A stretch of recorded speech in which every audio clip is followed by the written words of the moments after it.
नमस्कार दोस्तों, DP online classes में आपका स्वागत है। यहाँ आपको यूपी टेट सी टेट से संबंधित सारी वीडियोस मिलेंगी। तो आइए देखते हैं आज की वीडियोस। दोस्तों यहाँ पर अगर समास की बात करें तो सबसे पहले आपको पता होना चाहिए समास में और संधि में क्या फर्क होता है। दो या दो से अधिक शब्दों के मिलने से नए शब्द को समास कहते हैं। मेरी बात समझ रहे हैं।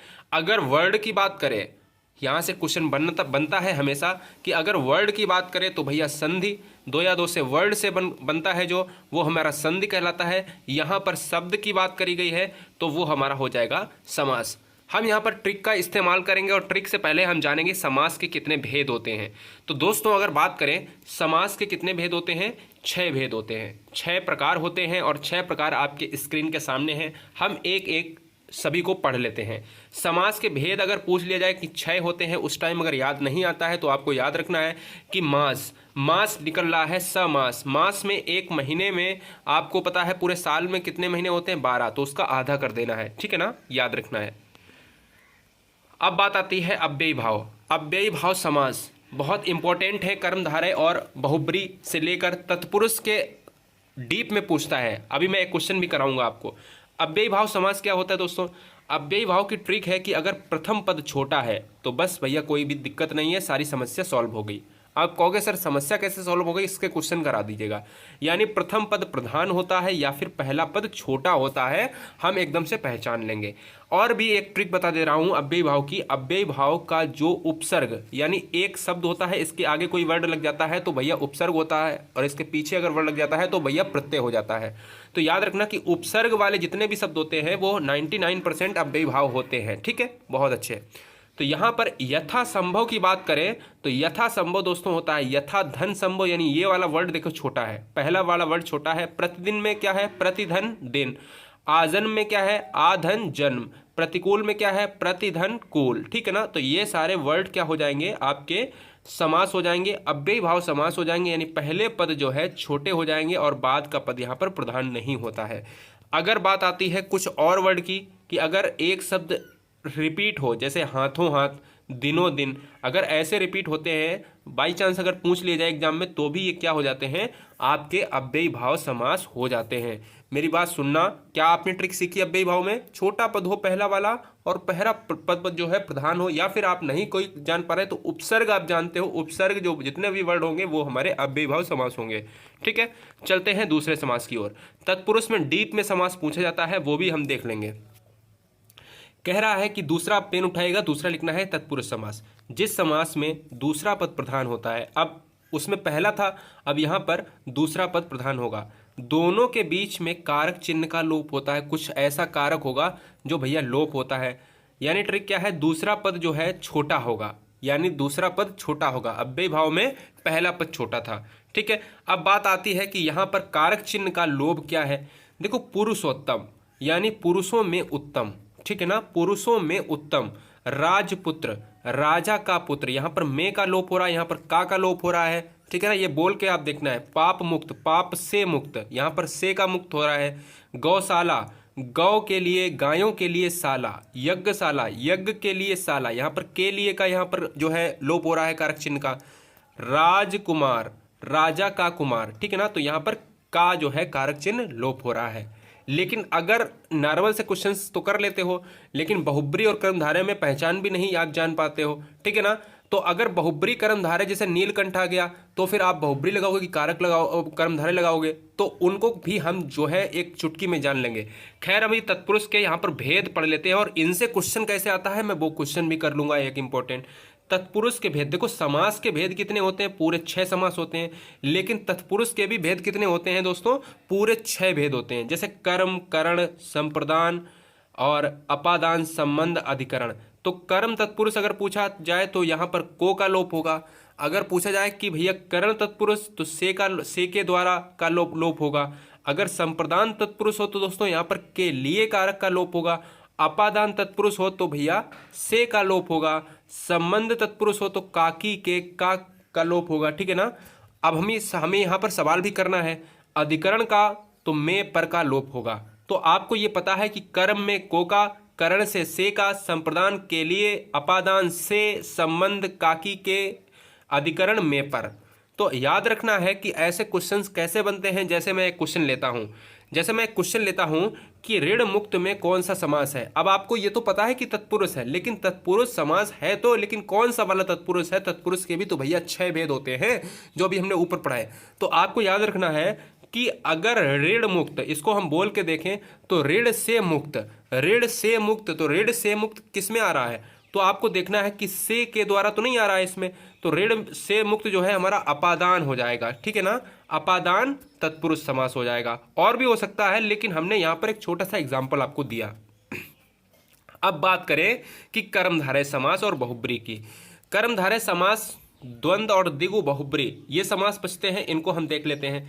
तीसरा समास है कर्मधारय समास, जिस समास का उत्तर पद प्रधान हो तथा पूर्व पद उत्तर पद में उपमान उपमेय तथा विशेषण विशेष्य का संबंध होता है, कर्मधारय समास कहलाता है।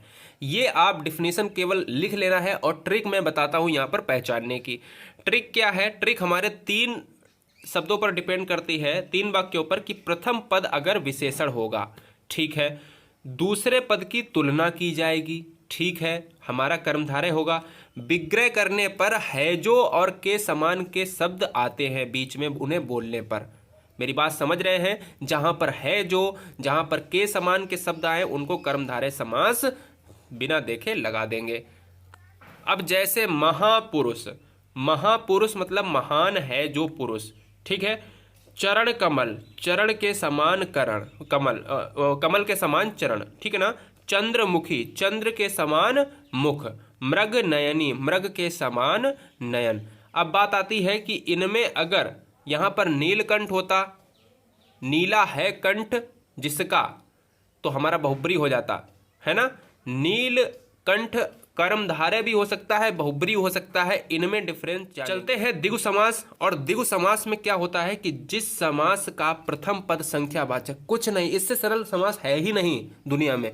जैसे आपसे कह दे कि चौराहा, चतुर्भुज, तिरंगा, तो यहां पर जितनी संख्या निकल रही है 4 4 3, 4 4 3 है ना, तो ये सभी क्या हो जाएंगे, आपके हो जाएंगे द्विगु समास।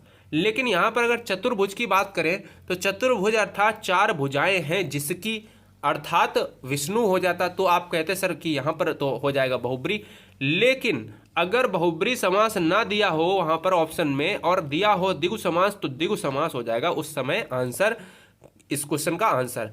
अगर द्विगु और बहुब्री दोनों ऑप्शन में दिए हों तो हम सबसे पहले किसको प्रेफरेंस करेंगे, सबसे पहले हम बहुब्री समास को प्रेफरेंस करेंगे। ये दिमाग ध्यान से रखना है।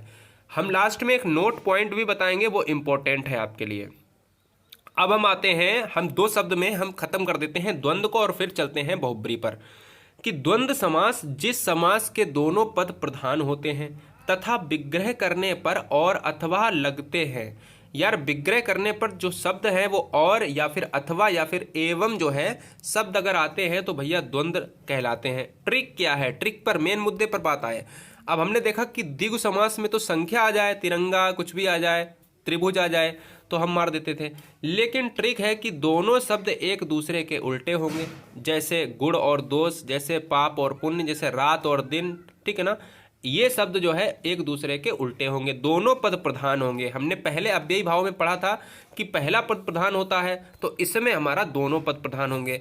जैसे रात और दिन, रात और दिन, रात दिन, यहाँ पर डैश लगा है तो समझ लीजिएगा कि 90% अगर यहाँ पर आपने देख लिया, 90 नहीं 99% अगर देख लिया कि अगर ऐसा सवाल दिया है और बीच में डैश लगा है तो वो भैया हो जाएगा आपका द्वंद्व, और बाद बाकी 1-2% वो हो जाता है हमारा अव्ययी भाव भी हो सकता है, ठीक है। रात दिन यानी उल्टे शब्द आपको देखना है, रात और दिन। पाप और पुण्य, पाप एक तरफ कर रहा है, एक तरफ पुण्य, पाप और पुण्य हमारा द्वंद्व हो गया। गुण और दोष, ये दोनों विलोम है तो गुण और दोष, यानी उल्टे शब्द हों और उनमें और अथवा एवं का लोप होता है, द्वंद्व समास कहलाते हैं। बिल्कुल सरल है। द्विगु ये सब आप जो है सबसे मोस्ट इंपॉर्टेंट जो पॉइंट है वो हमारा छठा और लास्ट है बहुब्री समास। कह रहे हैं कि कोई भी पद प्रधान नहीं होता है, तभी तो है हमारा इम्पोर्टेंट ये सवाल। ये सवाल जो है, ये समास जो है हमारा इम्पोर्टेंट ये है क्योंकि इसमें कोई भी पद प्रधान नहीं होता है। आपसे क्वेश्चन में पूछ सकता है कि ऐसा कौन सा समास है जिसका कोई भी पद प्रधान नहीं होता है, तो भैया है बहुब्री। अब इसमें कहता है कि दोनों पद, जो भैया पहला और दोनों पद होता है, कि दोनों पद मिलाकर किसी तीसरे पद की ओर पूरा बोझ डाल दे, संकेत कर दे, वो हो जाता है बहुब्री समास। ये तो आपको आता है, लेकिन फिर भी अगर नहीं आता है तो हम यहाँ पर ट्रिक बता दे रहे हैं, विग्रह करने पर कोई तीसरा अर्थ निकले। ट्रिक क्या मतलब है कि अगर कोई शब्द आपको दे दिया जाए और उसको बोल के अगर हम देखें कि, और उसको बोले और हमें जो है क्या हो पता ये चले, अंदर से फीलिंग ये आए कि कोई तीसरे बंदे की तरफ इंगित कर रहा है, तीसरे बंदे की तरफ इशारा कर रहा है। जैसे अभी हमने ऊपर एक बात करी थी, अभी जो है दिगु में चतुर्भुज, अगर यहाँ पर बहुब्री है तो बहुब्री को सबसे पहले प्रेफरेंस देंगे, और अगर बहुब्री नहीं है तो दिगु मारेंगे चतुर्भुज में। जैसे 4 हैं भुजाएं अर्थात विष्णु जी, ठीक है। नीलकंठ, अगर नीला है कंठ जिसका शिव, अब जैसे नीलकंठ आ जाता है उस टाइम, और उसमें अगर बहुब्री नहीं है और अगर कर्मधारय है तो फिर भैया कर्मधारय मारेंगे। और बहुब्री और कर्मधारय जो इनमें से अगर दोनों है तो नीलकंठ में केवल बहुब्री समास मारेंगे। यानी नीलकंठ अगर आ जाए या कोई भी वर्ड आ जाए तो आपको ये लग रहा है कि ये समास बहुब्री कर्मधारय दोनों है, तो बिल्कुल बिना सोचे क्या मार देना है, बहुब्री मार देना है। तो चाहे जो समास आ जाए अगर तीसरे की तरफ इंगित करे तो हम बहुब्री मार देंगे, ठीक है। अब जैसे दशानन आ जाए, 10 सिर वाला अर्थात रावण, तो इसमें आप क्या मारेंगे, बहुब्री मारेंगे। और दिगु दिया है तो दिगु नहीं मारेंगे, क्योंकि दिगु दशानन दिगु से भी रिलेट करता है। दिगु दिया हो और बहुब्री दिया हो तो भी बहुब्री मारेंगे, और बहुब्री अगर ना दिया हो तो भैया दिगु मारेंगे। इसीलिए एक नोट पॉइंट लिख दिया है, बहुब्री आए कर्मधारय आए, यदि ऑप्शन में ये हैं तो बहुब्री ही टिक लगाएंगे, आपको कोई भी डाउट नहीं होना चाहिए। इसलिए इस नोट पॉइंट को बिल्कुल ध्यान से देखिएगा, ठीक है, कोई दिक्कत नहीं है। तीसरा, अब यहाँ पर जिसका अर्थात अर्थात अर्थात शिव, तो यानी अर्थात है वो जो तीसरे की तरफ व्याख्या करे, वो हमारा हो जाता है बहुब्री। दोस्तों ऐसे ही हमारे और वीडियोस देखने के लिए हमारे चैनल को लाइक करें, सब्सक्राइब करें